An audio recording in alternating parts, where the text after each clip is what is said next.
Assalamualaikum warahmatullahi wabarakatuh. Salam sejahtera untuk kita semua. Bertemu kembali dengan Jala Storia Indonesia, menjala cerita, memberikan makna. Saudara-saudara sekalian, kalau pada pertemuan yang lalu kita sudah mengurai makna yang begitu banyak tentang apa itu kekerasan dalam rumah tangga. Kali ini pertemuan yang akan membahas tentang ketika korban sudah menjadi korban kekerasan dalam rumah tangga, sudah ada pelaku, lalu apa nih nextnya, begitu ya? Karena di pertemuan minggu lalu saya menyampaikan bahwa ada hak yang dimiliki oleh korban dan ada kewajiban yang seharusnya dilakukan oleh pemerintah dan ada kewajiban masyarakat.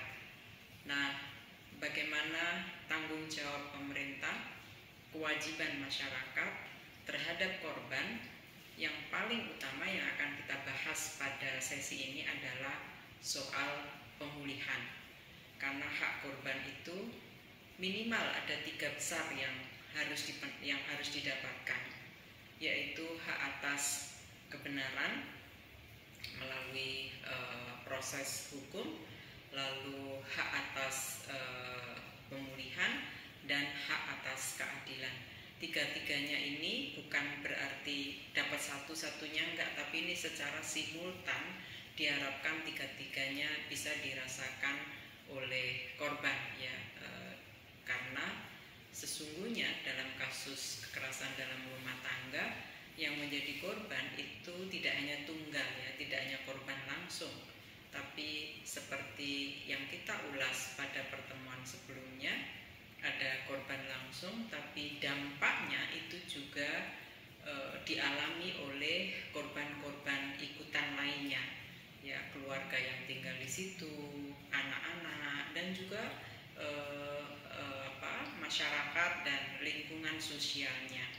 Maka tindakan-tindakan yang dilakukan terhadap pelaku, ya, kalau ada pengungkapan kebenaran siapa pelakunya dan mendapatkan efek jerah, itu juga bagian penting dari pemulihan korban. Disinilah maka tanggung jawab pemerintah, khususnya Kementerian Pemberdayaan dan Perlindungan Anak Indonesia, untuk bertanggung jawab dalam upaya melakukan pencegahan melalui perumusan kebijakan-kebijakan yang bisa memberikan dukungan, menyelenggarakan komunikasi dan informasi, edukasi kepada masyarakat, sosialisasi, penguatan kelembagaan, dan lain-lain. Termasuk yang saya sampaikan pada pertemuan lalu adalah memberikan pendidikan soal sensitivitas gender, karena akar persoalan kekerasan dalam rumah tangga adalah kekerasan berbasis gender, dan menetapkan akreditasi lembaga layanan yang mampu memberikan perlindungan dan pelayanan kepada korban. Saudara-saudara sekalian, kembali ke topik yang akan kita bicarakan hari ini. Satu hal yang menjadi hak korban itu adalah pemulihan.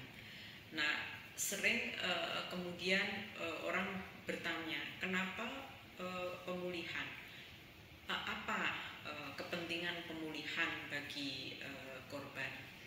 Mewujudkan akses keadilan dan pemulihan bagi korban ini satu proses yang menghubungkan antara konsep pengungkapan kebenaran dan keadilan, begitu ya, terhadap kasus-kasus kekerasan terhadap perempuan secara umum, termasuk kasus kekerasan di dalam rumah tangga. Jadi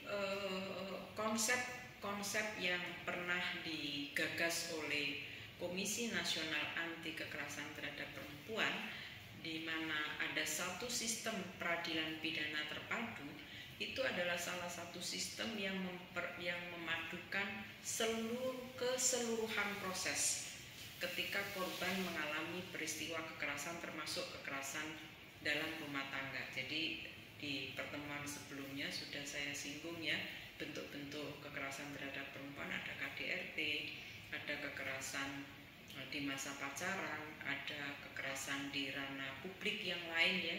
Kemudian ada human trafficking, itu juga salah satu bentuk.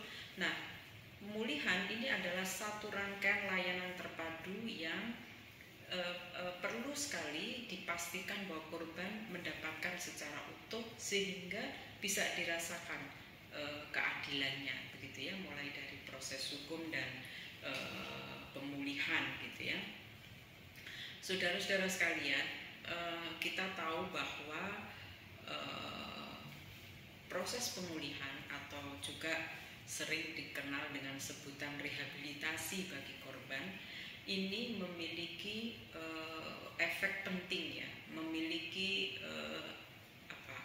kebutuhan penting bagi korban. Yang pertama adalah memulihkan kepercayaan diri korban dan memastikan bahwa korban itu percaya diri bahwa dirinya adalah korban.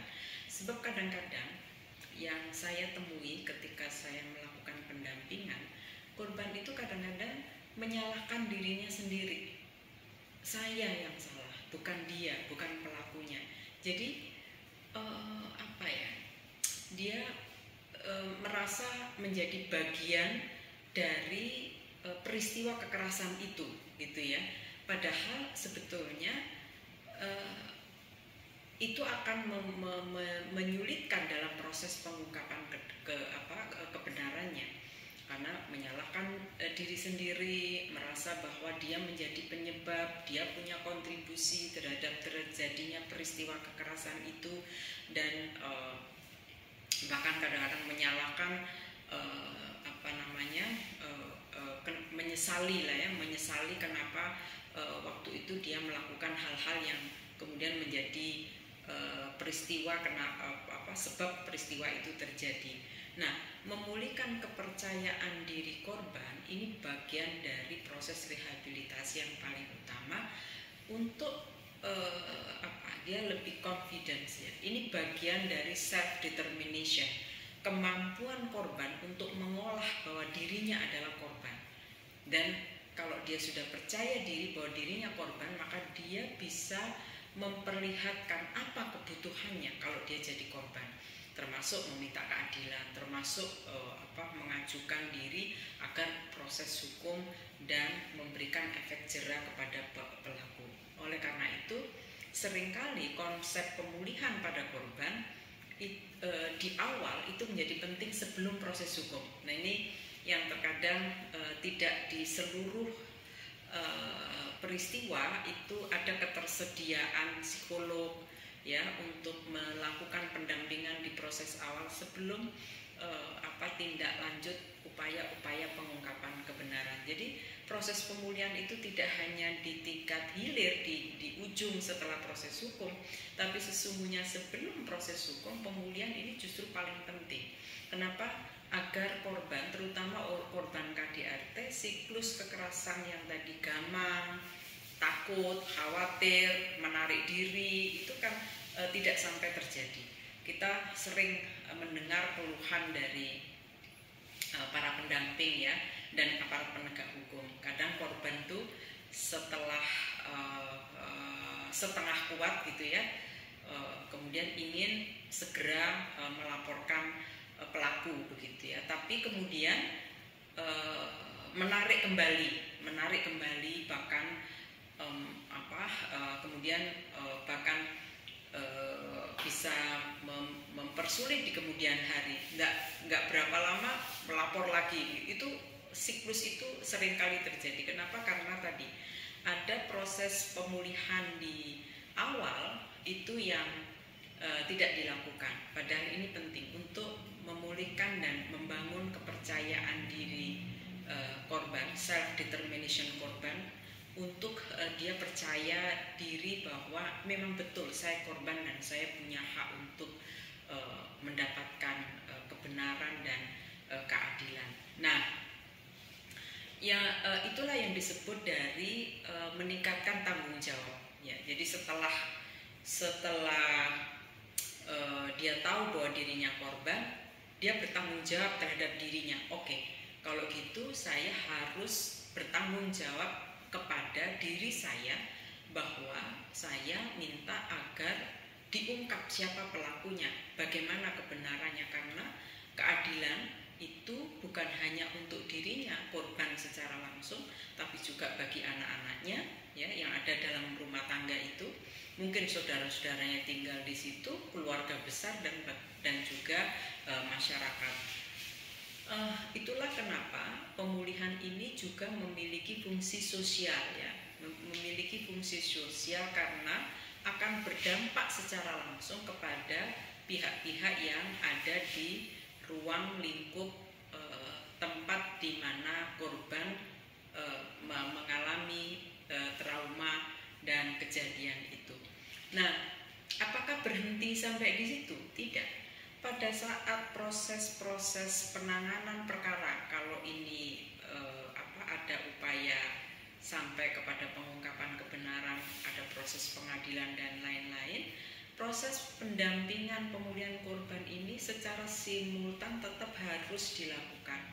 Tentu sangat individual kebutuhannya, tidak bisa digeneralisir.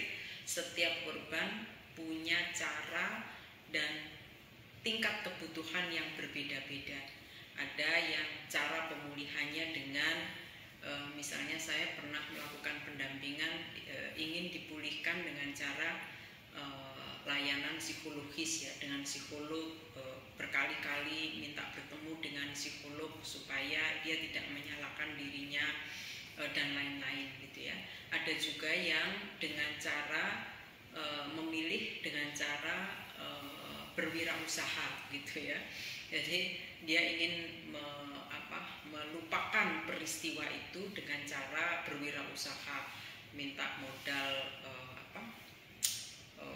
untuk ini wira swasta begitu ya, atau menjadi ini seperti perias begitu ya, kursus-kursus rias pengantin gitu, atau kursus menjahit, banyak berwirausaha lah, ada yang bertani, beternak gitu. Yang semula dulu yang bersangkutan hanya ibu rumah tangga saja, jadi tidak memiliki profesi lain, tetapi profesinya tunggal, yaitu profesi di dalam rumah tangga. Nah, keinginan untuk bisa membangun kepercayaan dirinya kembali, supaya memiliki kepercayaan diri bertemu di ruang publik, karena peristiwa KDRT itu pasti seperti yang minggu lalu sudah kita singgung di sesi sebelumnya, maksud saya itu dampaknya luar biasa sampai ke sosial, kehidupan sosial. Dia bisa malu, takut keluar rumah dan lain-lain. Nah, membangun kepercayaan diri dengan cara yang tadi saya sebutkan, berwirausaha, kursus-kursus, mengikuti pendidikan-pendidikan, itu mengubah pola yang awalnya tidak percaya diri menjadi percaya diri, dan itu bagian dari pemulihan. Apakah itu dilakukan di akhir? Tidak selalu. Jadi pada saat proses hukum itu secara simultan juga bisa dilakukan, dan salah satu yang bisa menguatkan itu adalah dengan membangun komunitas ya, membangun komunitas korban. Biasanya mereka dipertemukan satu dengan yang lain, saling caregivers satu dengan yang lain, sehingga kemudian ada upaya penguatan satu dengan lainnya, membantu korban untuk kembali pulih seperti semula yang sebelumnya mengalami trauma yang sangat berat. Ini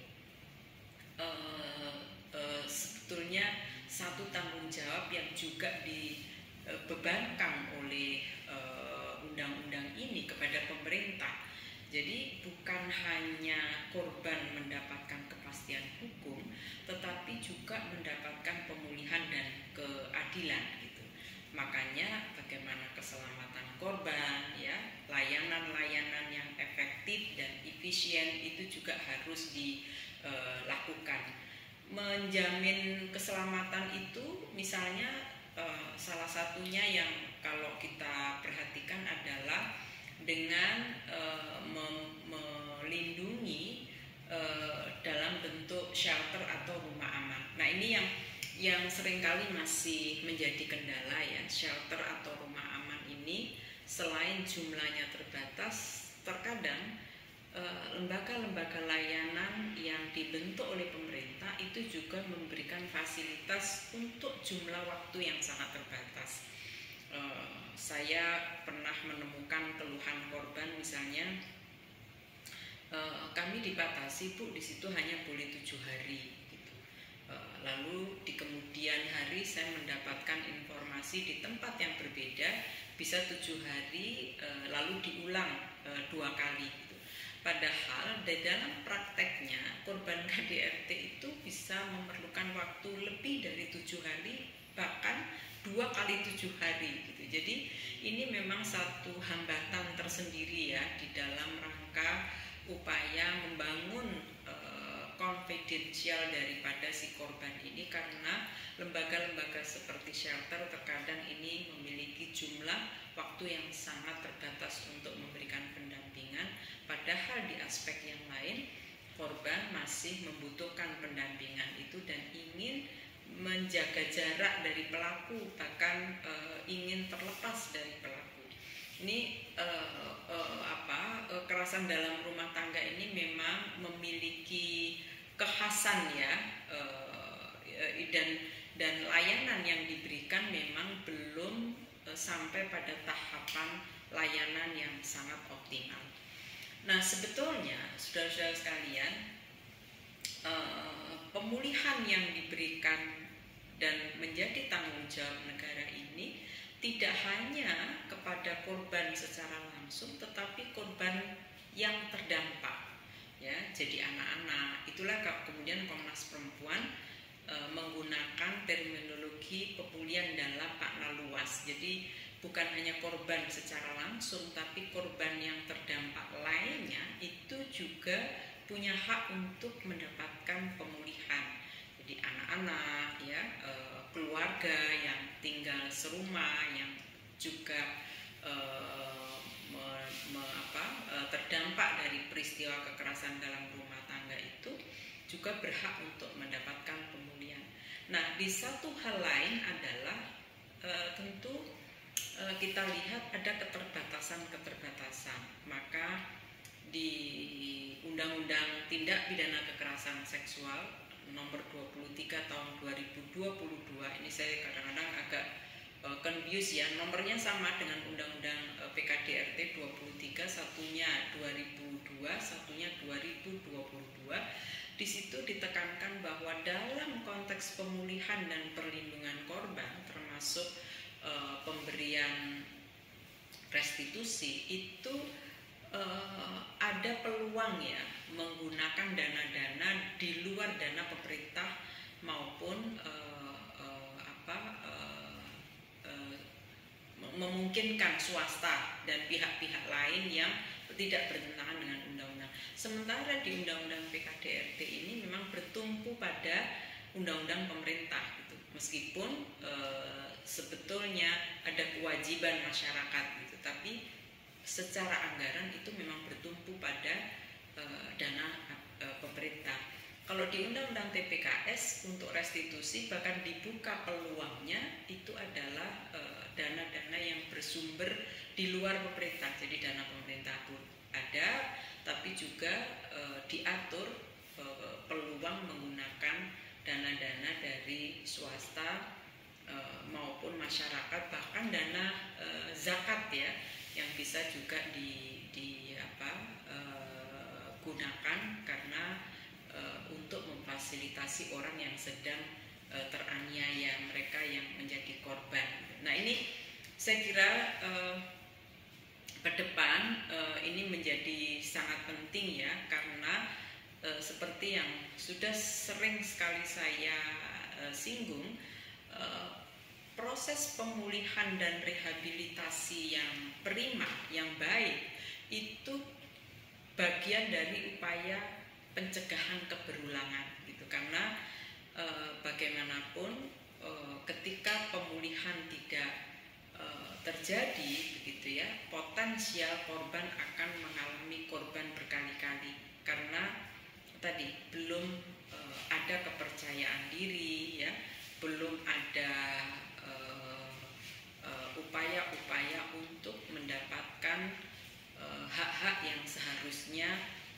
dipenuhi. Nah, saudara-saudara sekalian, pengalaman yang saya lakukan untuk percepatan penguatan korban, ini lesson learned ketika saya memimpin Lembaga Perlindungan Perempuan dan Anak Indonesia di Kabupaten Jember di tahun 2004 yang lalu, adalah dengan membangun kelompok-kelompok kecil gitu ya, di mana kelompok-kelompok ini mereka yang memiliki kondisi yang sama lah ya, sama-sama korban KDRT, sama-sama sedang mengalami persoalan yang berat gitu ya. Nah, ketika para korban ini bertemu satu dengan yang lainnya dan saling menguatkan dengan cara-cara yang tadi ya, bisa berwirausaha bersama gitu ya, kegiatan sosial bersama gitu, melakukan kegiatan-kegiatan yang sifatnya keagamaan, hiburan secara bersama-sama, ternyata itu memiliki daya pemulihan yang dahsyat ya. Bukan hanya memiliki keberanian untuk bertemu dengan orang lain, tetapi itu juga menjadi upaya untuk mempercepat ketika kepercayaan diri ketika melakukan proses hukum, saling berbagi pengalaman. Jadi kemarin bagaimana nih ketika menghadapi persidangan di pengadilan agama atau menghadapi proses pengadilan di pengadilan negeri misalnya ya, itu sangat punya efek yang luar biasa ya, termasuk tadi tiba-tiba mereka membuat komunitas jual beli bahan-bahan yang diperdagangkan di antara mereka, yang satu jual apa, yang satu jual apa, dan itu dahsyat sekali. Jadi yang semula datang dengan air mata begitu ya, lambat laun itu kemudian ada perubahan yang cukup signifikan. Nah, ini sekaligus juga menjadi cara bagi daerah-daerah ya, kawan-kawan di daerah, karena waktu itu di Jember psikolognya kalau tidak salah cuma satu orang begitu ya, itu bisa menjadi cara untuk mencarikan solusi kalau ada keterbatasan gitu. Jadi berbagai upaya kita lakukan. Nah, saudara-saudara sekalian, dalam konteks pencegahan ya, ini juga bagian dari pemulihan korban ya. Korban-korban yang merasa sudah sangat kuat ya, mereka sudah punya kepercayaan diri yang kuat ya, memiliki kemampuan untuk menguatkan orang lain. Kita sering sebut dia sebagai survival. Dia biasanya mereka-mereka ini juga sangat duluan untuk melakukan upaya-upaya pencegahan gitu. Jadi saya punya pengalaman juga di situ, teman-teman yang korban itu kemudian menjadi teman-teman yang secara baik menyampaikan kepada banyak pihak agar peristiwa yang dialami tidak akan dialami oleh orang lain. Bahkan waktu itu ada satu orang pelaku ya, kalau ini pelaku, setelah dia mengikuti proses hukum dan dia sudah bebas begitu, lalu dia juga kemudian datang kepada saya dan meminta agar diberi kesempatan untuk ikut campaign tidak melakukan kekerasan. Nah, ini satu upaya yang sangat baik ya.